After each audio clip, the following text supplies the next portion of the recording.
Hello everyone, thank you so much for being part of Joy Asonye Live, and I must apologize, we're starting a bit late. It's not in our character, but we have technical issues to solve. Happy Democracy Day. As Nigerians celebrate Democracy Day today and the 30th anniversary of the June 12, 1993 presidential polls, which marked the historic day in the country where Nigerians came out en masse to choose their leaders, irrespective of their cultural, traditional, and religious affiliations. An election still adjudged or referred to as the freest and fairest poll till date. 30 years after, questions still come to mind. Have we strengthened the institutions established to promote the operations of democratic processes? That's the question we are asking today, and I'll be asking this to my guest, Ahmed Buhari, former vice presidential candidate of the African Democratic Congress. So good to have you join us. Thank you, Joy. It's good to be here. Yes. Okay. Let's start with President Bola Tinubu's address, national address, the Democracy Day address. Did it incite that unity and patriotism that it is supposed to in you? That's your personal feelings. Yeah, well, I think the mood of the country in the last 2 weeks or so has been rather optimistic.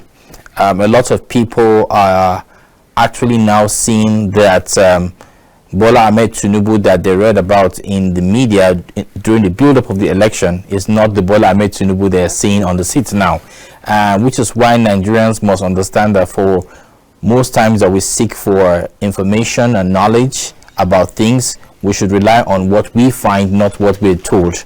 I'm excited about everything. I'm also excited that in the last couple of days, he has actually given Nigerians that renewed hope that indeed he's going to address some of the issues. In the first 48 hours, he had met with the security chiefs, which means that he's concerned about insecurity and how to address them. And then a few days ago, I saw him talking to the the traditional rulers, and I think the traditional rulers are a key aspect of our heritage, of our identity, and most importantly where we intend to go to as a people.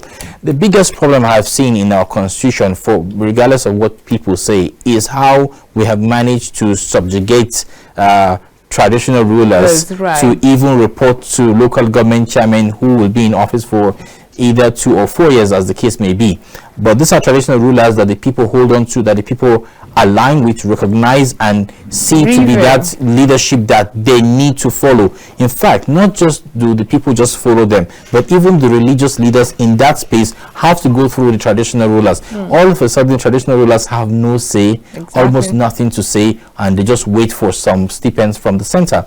I think that Bola Ahmed Tinubu giving them that recognition and that hand in friendship and collaboration really spoke a lot of volumes to me, and I'm excited about all of this. So many other things that I have seen happen in the last few days that I'm hoping that he does not make mistakes. The only thing that I didn't hear in that speech, and I was really yearning to hear, was yes, you have removed fuel subsidy. I expected that conversations around the cushion effect that would follow would have been discussed this morning, but they weren't. I'm hoping that the president does not get too carried away that Nigerians are just going to be fine with it, but tell us exactly how he wants to manage it. Now, how he wants to manage it will come from how much money you're going to be saving, what you intend to do with that money, and how Nigerians would have to hold on to see your books with regards to achievements based on monies that have been set aside for fuel subsidy removal, where they've been diverted to and what we are achieving. If I was the president of the Federal Republic of Nigeria, or if I was going to advise him, I would have advised that yes, you have removed subsidy from fuel. Can we take this subsidy now to food? Let's have cheap food. Let Nigerians be able to access food easily. Let it be that we go to the market and everybody can go back home belly full, so that the poor man who cannot afford that 1 liter of petrol to put in his motorcycle or pay for transportation from point A to point B can tell me that at least I'm not hungry. I can do some other things because my belly is full. I want to hear things like that, and I believe that those are the kind of things that Nigerians on the streets are hoping to hear, so that they can be comfortable with the fact that indeed there is There are sacrifices that have got to be made, and these are going to be the resultant results at the end of the day. Do you think we have grown? Because we had expected, a lot of successive governments really had thought that when this fuel subsidy is removed, we will hear these discordant tones and we'll see this occupy another Nigeria, if that's something. We're not seeing all of that. Some people expected that, but I will tell you something about us. We are very understanding people. To be honest, forget the fact that we get angry, forget the fact that a lot of us are dealing with mental instability because of all the situations around us. But even when Muhammad Buhari came in 2015, former President Muhammad Buhari, you would see that everything that he said or wanted to say or did or wanted to do, Nigerians were like, just give him some time. You'll be shocked. Yes, he will do it right. I agree. We were optimistic. So we allow for that. We give that space. He hasn't picked his ministers yet. Don't worry. He's going to surprise all of you. So, yes, indeed, Nigerians always have that allowance. We wait, we expect, we are hopeful. And then, when you now dash all of that away, then you now see the other side of us. So, Nigerians are giving Bola Ahmed Tinubu, in all honesty, the belief that, yes, he knows what he's doing and he's going to get it right. But I hope that the results start coming out as soon as possible so that we don't lose our patience. Right. Okay, now let's talk about 30 years ago. Nigerians didn't seem to mind about your cultural or religious affiliations. Speaking about the 1993 June 12 elections, what do you think changed? Yeah, a lot of people believe that many people did not really care. I was about 13 then. I remember in my small hometown in Kwantagora in Niger State, everywhere was MKO Abiola. We knew that there was a Bashir Tofa who was from the north, but MKO Abiola swept us all off our feet. From the gifts that came with the campaigns to that music still rings in my head, and I know. Oh yeah, there are so many things that had his name in our house, from milk to Bonvita to everything. Yeah. They shared a lot of stuff. A lot of money was spent. And to be honest, I think people love to receive. And so the more we received from him, the more we felt he was the one that we were going to support. And indeed, he spoke very intelligently. He spoke very promising. He addressed some of the issues around the economy. Do not forget that we were still in a military era where it wasn't a conversation, it was just an order. Exactly. But this was a man who came with a campaign that spoke about, this is what we're going to do. Now look at it from this angle, look at it from that angle. And the conversation was actually building up. I could see older people around the room when I watched TV analyzing the conversations, and it did make a lot of sense to me as a young man. And yes, the elections came, and then I didn't understand anything again. All right. But I think, going back to June 12th and MKO Abiola's annulment of the victory and all the events that took place after that, I think it's important for Nigerians to understand that indeed we have grown. I know that for many reasons the military didn't want to give way. For many reasons, people were afraid to try something new. There were some people who were even more comfortable with the military than anything else that was going to come afterwards. These days, we're hearing those voices again. Yes, and I was in a circle of people recently, and I said, those who say that the worst civilian rule is still better than the best military rule should stop saying it, because the records or the results that we have seen do not actually show otherwise, which is why we should be careful how we make all those general rulings, because indeed the military boys were younger. I agree, there was a lot of agility, there was a lot of alacrity, they were not so patient, you couldn't criticize them, freedom of speech was not so free and all of that. Yes, we agree, but what about development? What about our educational system? What about agriculture? How much was being invested in all of these places? How many factories were working at that time? Did we have infrastructure like roads, like buildings? Most of the tall buildings you see around the country, more than 4-story, 5-story, they were built 30, 40 years ago.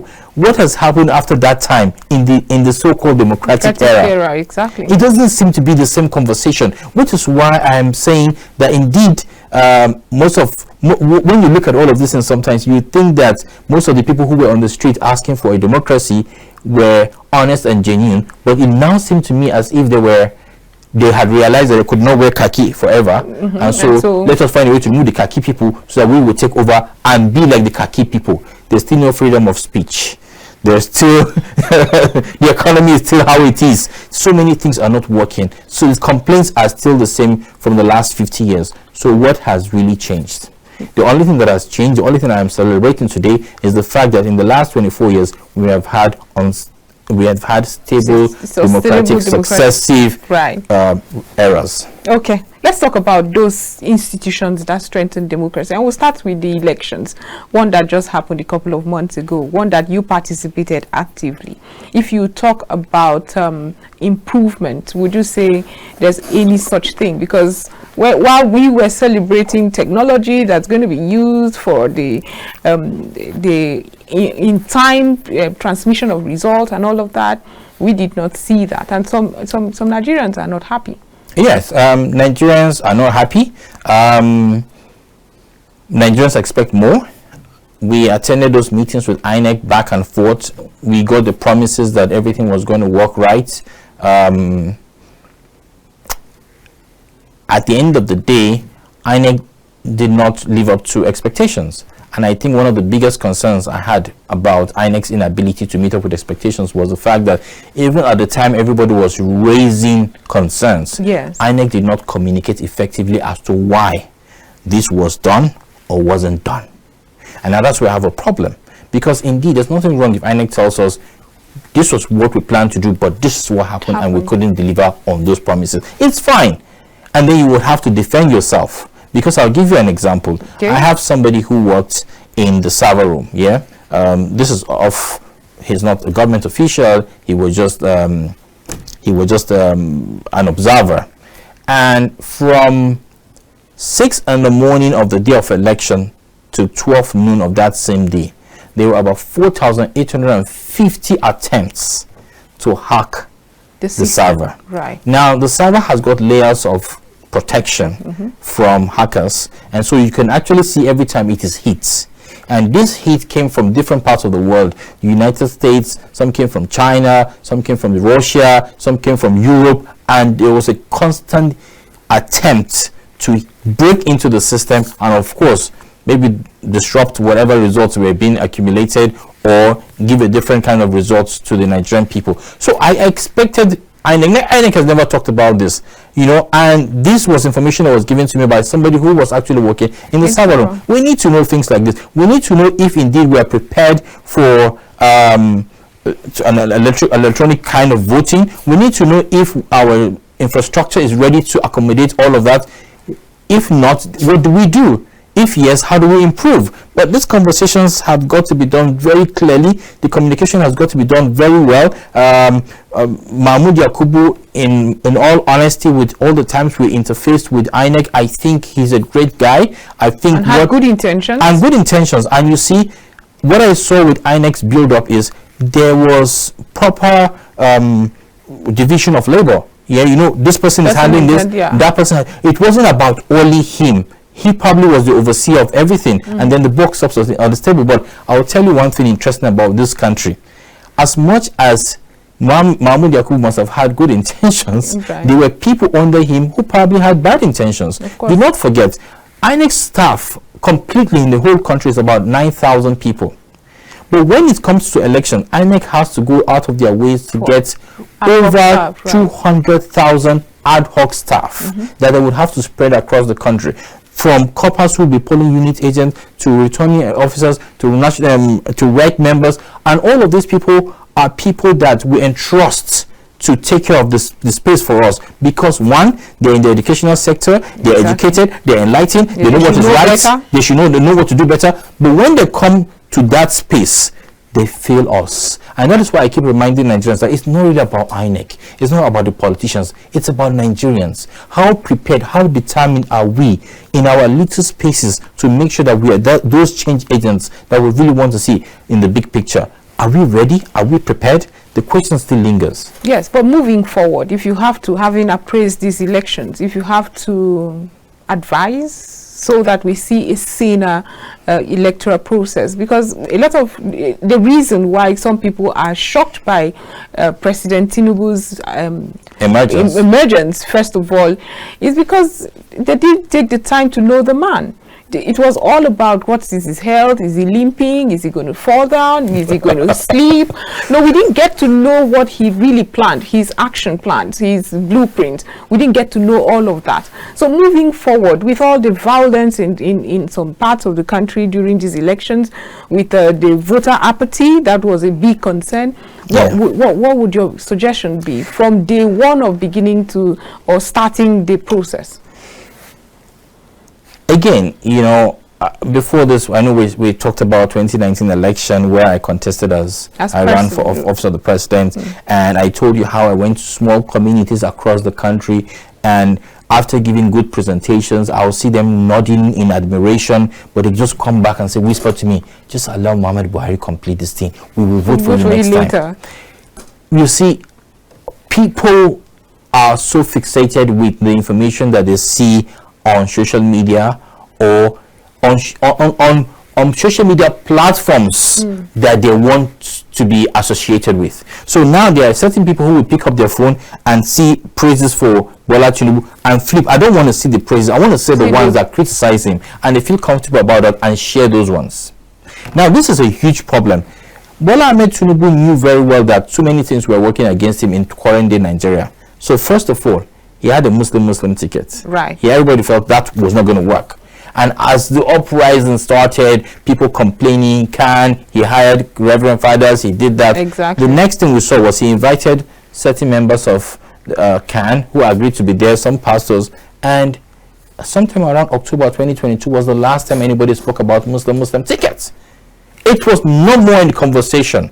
And then we moved to the next stage. He knew that Southwest knew him very well. Lagos liked him. He's been there for so many years. What was his real concern? How do I get the votes from the Northwest? He moved to the Northwest. Every single person who didn't want to be with him because they didn't pick them as running mates, he went to beg them and said, please, I want you to be on this journey with me. And they all joined him. They worked with him. Right. He pulled all of them from their benches. And then the next to him, which was Atiku Abubakar. On the other hand, we didn't see him even garner as much support from the Northwest that like we expected. And then this was Bola Ahmed Tinubu now even making inroads to the South, getting Governor Wike and his cohorts to join him.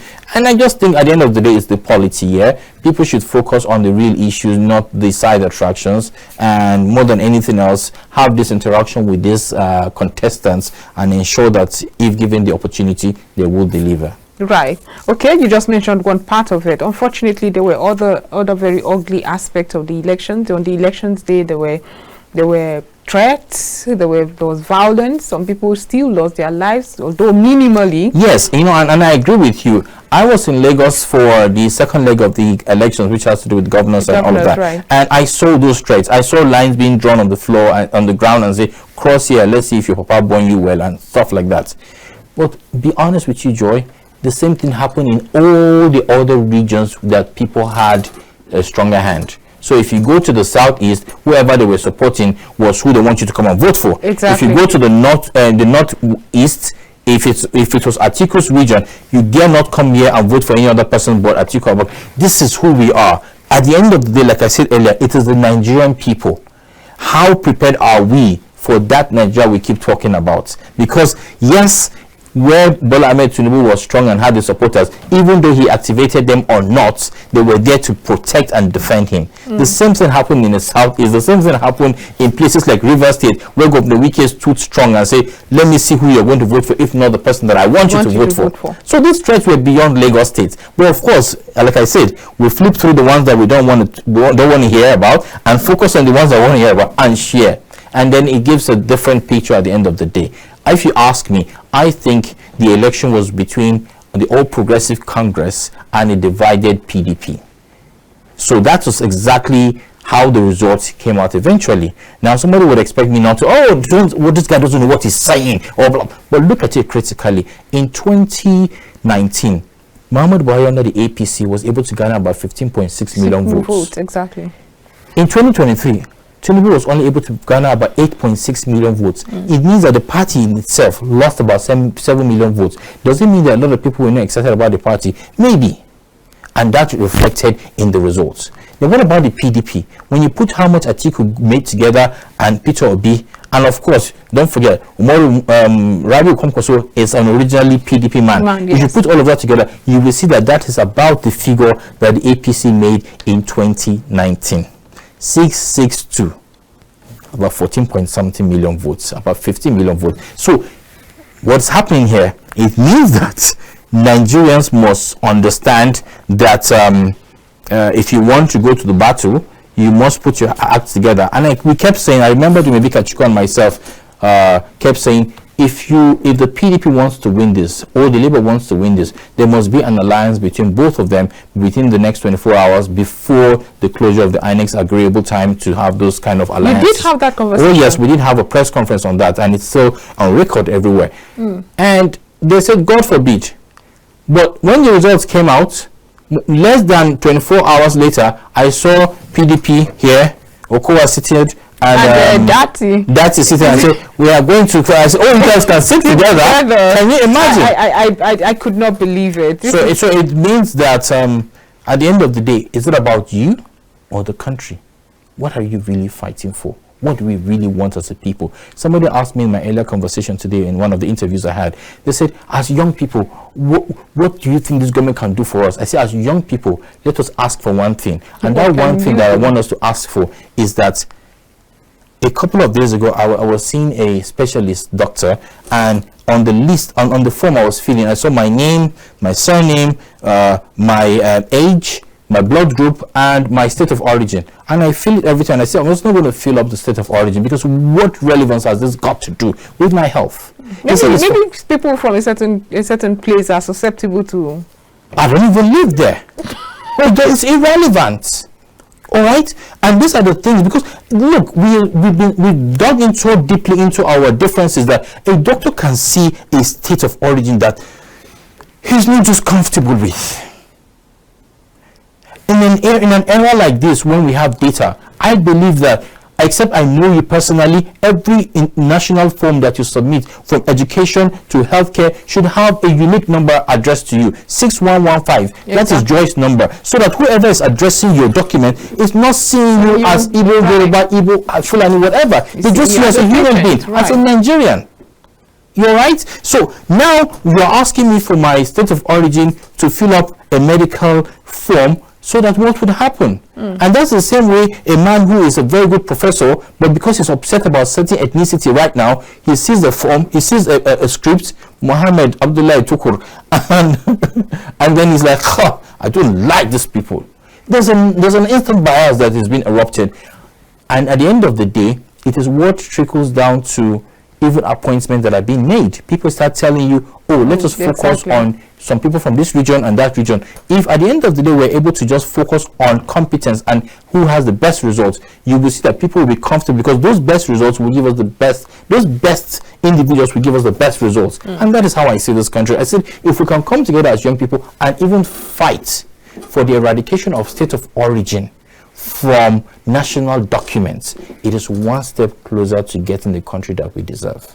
You're right about that, but let's talk about the political parties and how they have helped out in strengthening our democracy, especially with this there's a concept now, the consensus concept that Nigeria is introducing, where a godfather or a mentor, however makes you feel good, but the person just sits and say, no, you can't run, just agree that this person should run.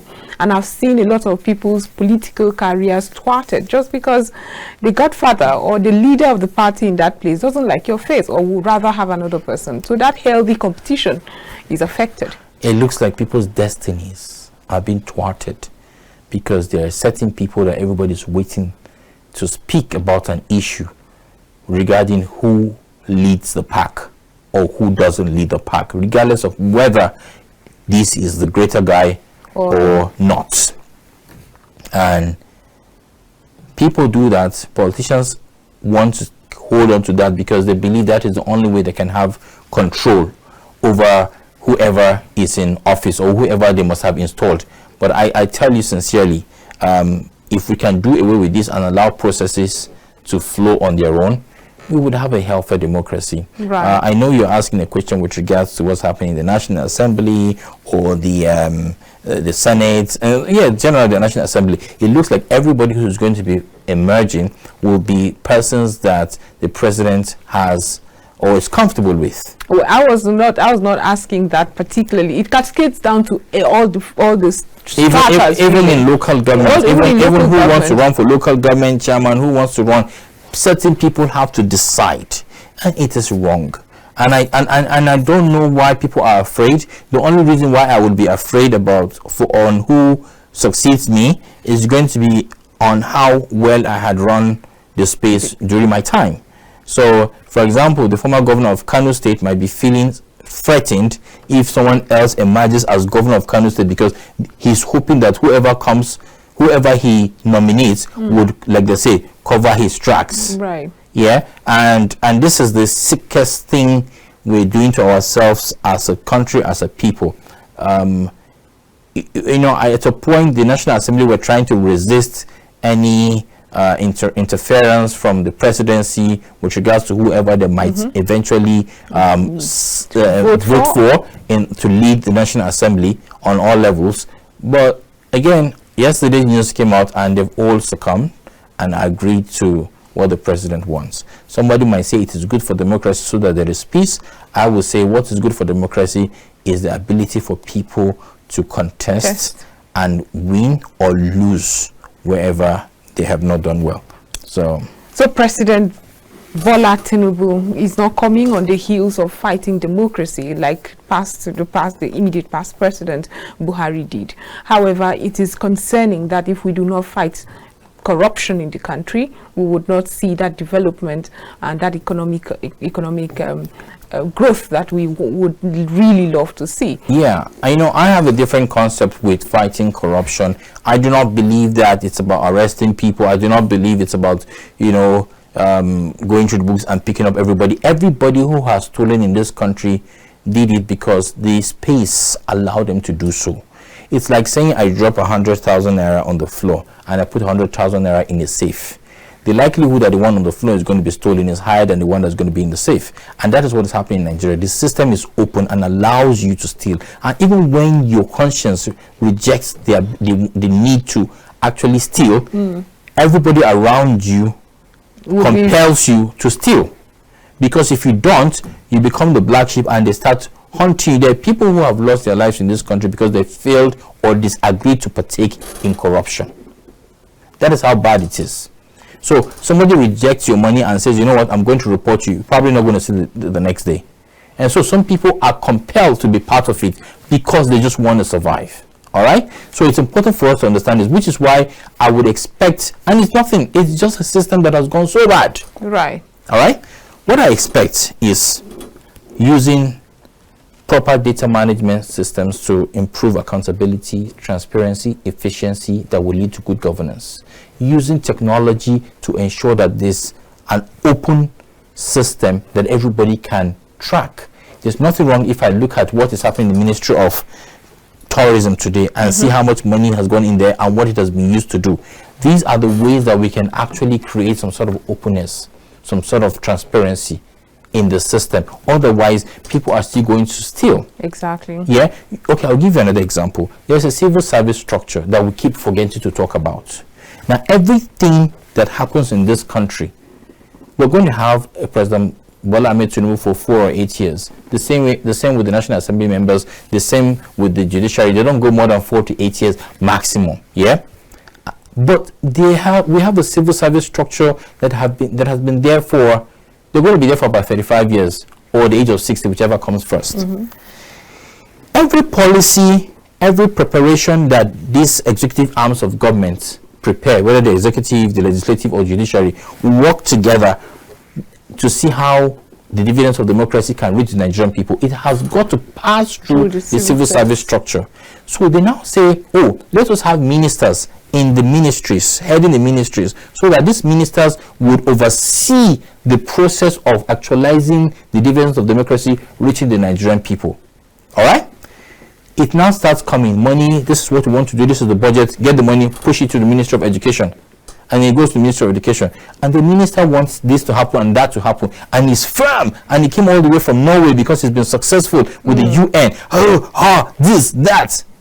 And then 2 years down the line, he has not achieved anything. And everybody's like, what's happening? You had they had it all together. Yes. At the end of the day, on his knees he goes, crawling before the PAMSEC. I'm sorry, what do we do? I thought you would never come.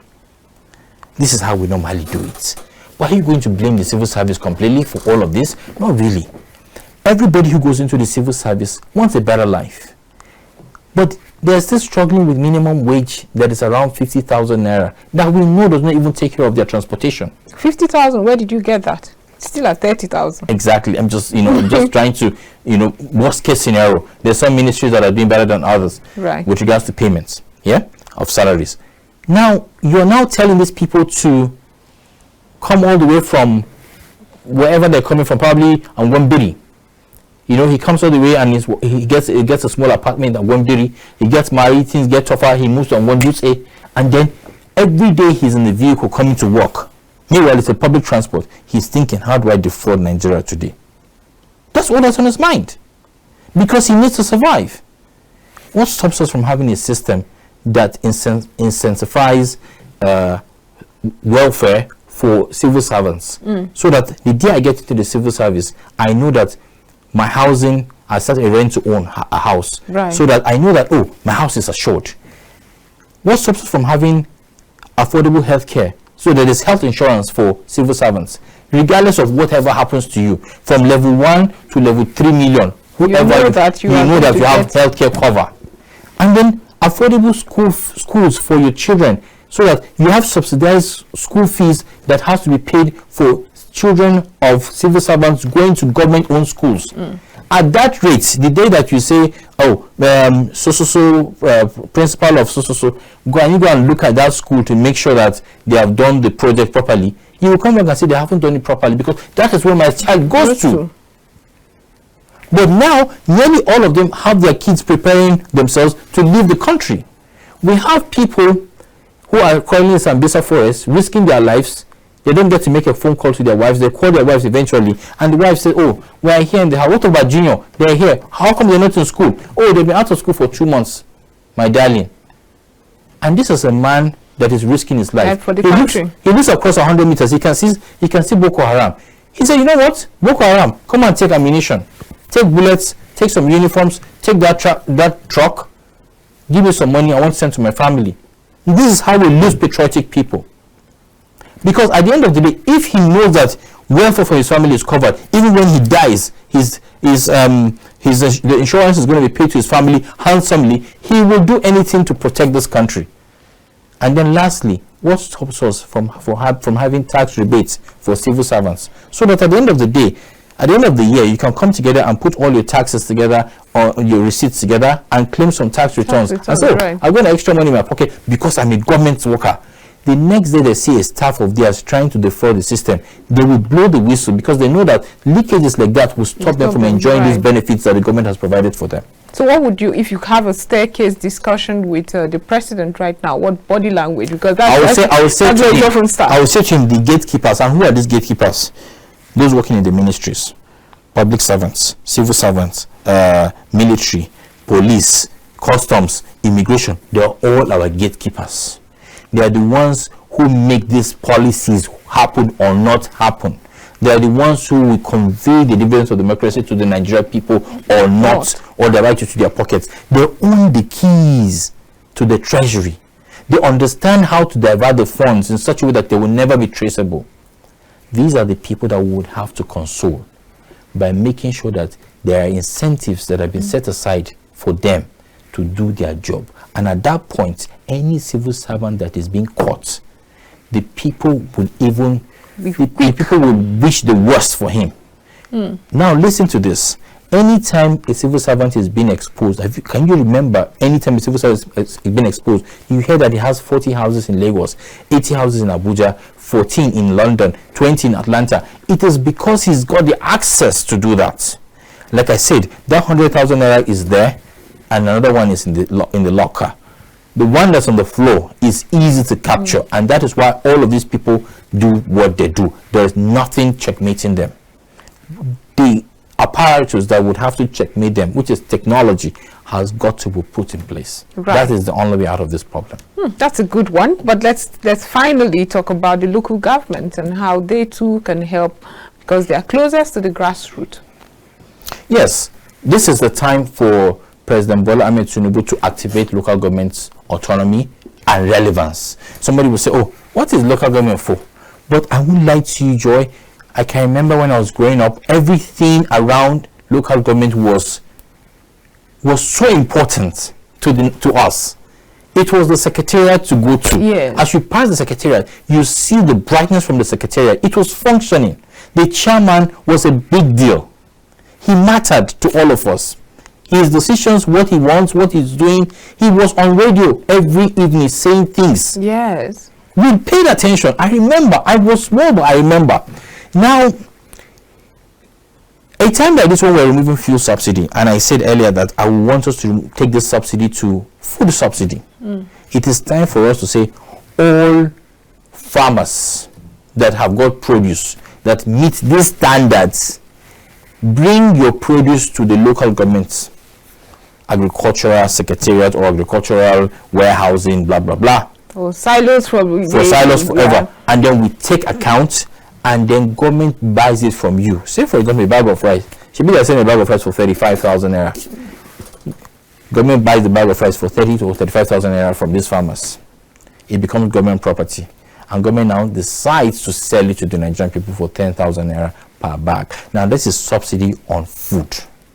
It is. And it can only happen from the local government level.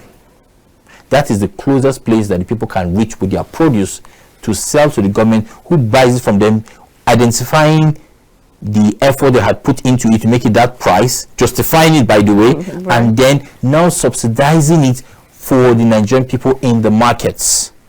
And then anybody that is caught buying it in bulk so that they can go and sell outside the country or divert it to other places, men, like I said from the beginning, if the justice system of this country is not working, nothing can work. The justice system has got to be real, quick, and fair, so that indeed those who are going against our collective growth are hunted down.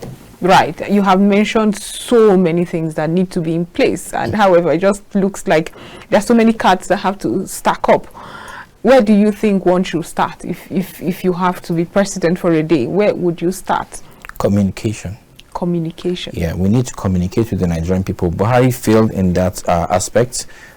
His ministers didn't do so well in that aspect as well. He had two people that interfaced for the presidency, spokespersons and media persons. They were there for too long that we stopped hearing what they were saying. So Bola Ahmed Tinubu has got to look for young people right now who are going to be a reflection of the larger population in the country, that will speak to the young people to understand where he wants to go. And he should be open to also receiving feedback from those young people who represent him, so that they sort of checkmate him on some of his ideas, so they can tweak them to actually suit the larger population of the Nigerian people. It is not going to be about men in their 60s and 70s making all the decisions. Some of the best decisions lie with the people in their 20s. I assure you, when I sit down with young people, I'm overwhelmed. I just use my seniority to show that I'm still in charge. But despite your seniority, you are still quite young, and you have the credentials, and you seem to know where Nigeria should go. Should the president now find you worthy to work in his cabinet, despite being opposition? Is this something you will consider? I think Bola Ahmed Tinubu has clearly said that he wants to form a government of national unity. I will be glad to see him work with some people from the Labour Party. I'll be glad to see him work with some people from the PDP.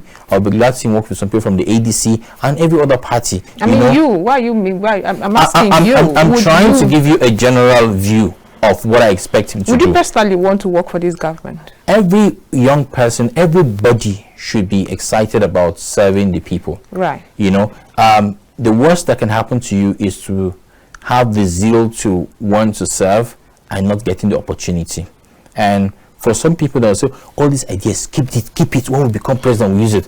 But I'm telling you, if anybody is going to hear this and send it to the APC government, to Bola Ahmed Tinubu's administration, I'll be very, very happy, because at the end of the day, a success for the Bola Ahmed Tinubu administration is a success for all of us. Thank you so much, Ahmed Buhari, former vice presidential candidate of the African Democratic Congress, ADC. Thank you for spending time with us here on Joy Asonye Live. But this is where we draw the curtains.